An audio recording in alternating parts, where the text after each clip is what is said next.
My name's Charles Howard and I run Jalapeno London Limited. I think the vast majority of brides that we tend to cater for and work with will have canapes. It's very rare that they won't. The only time an exception really to the fact of a bride not having canapes is if they're having something fairly unique, which is like an Edwardian afternoon tea or something like that. But it's pretty unusual that a bride won't offer something in the form of a canape after a ceremony, during a reception, and it's really just to soak up the alcohol as much as get the taste buds going in anticipation of what they're going to hopefully enjoy for their three-course meal or two-course meal or whatever after the reception. So here are some canapes that we're preparing for this particular weekend for a wedding. We're going to go through them one by one. The first one, we have a black pepper Bellini, which we've placed some marinated spinach leaves on the top. Over that, we've got some little rounds of mozzarella, which we've diced and placed over the top. And then on top of that, we've got some red pepper, which we're just placing over the top. And then we have our first canape.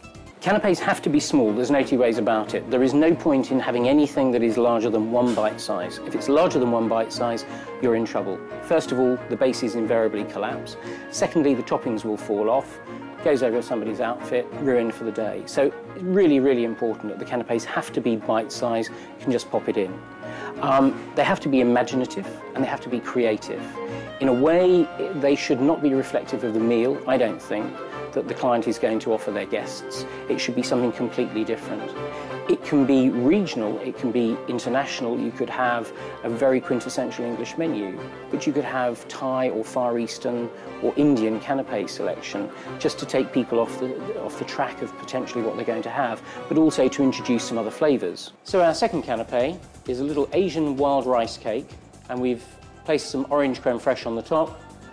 We've then taken some little marinated vegetables and we've placed it inside some duck, which we've marinated in star anise, and just assembled the two together. What one bride may serve, which was bangers and mash a couple of months ago, is not going to be necessarily what another bride wants or another groom wants. So it is very, very much about the look, the style and the feel of the food. It's getting the creativity correct, it's getting the presentation correct, it's even down to the plates that we use, the cutlery that we use. It's all about the image and the structure for the whole day. For our third canape, very simple, we're going to take a little crispy poppadom. These can be bought and just simply deep fried. And on top of that, we've made a little salsa up, which has got nectarine, some coriander, some onion, and we're just going to take a teaspoon of that and place it onto the crispy poppadom. And that's our third canape.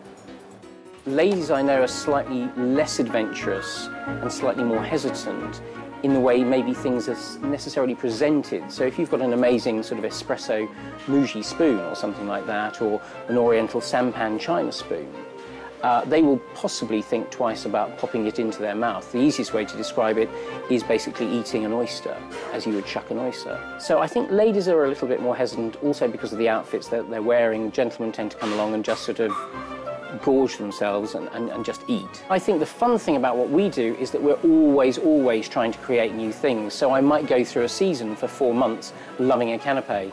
After I've seen it, I actually do get fed up with it and I want to go on to the next thing. And that's what it's all about, is recreating new ideas. So I have my favourites season by season, but I tire of them very quickly because I'm always wanting the challenge of doing something new.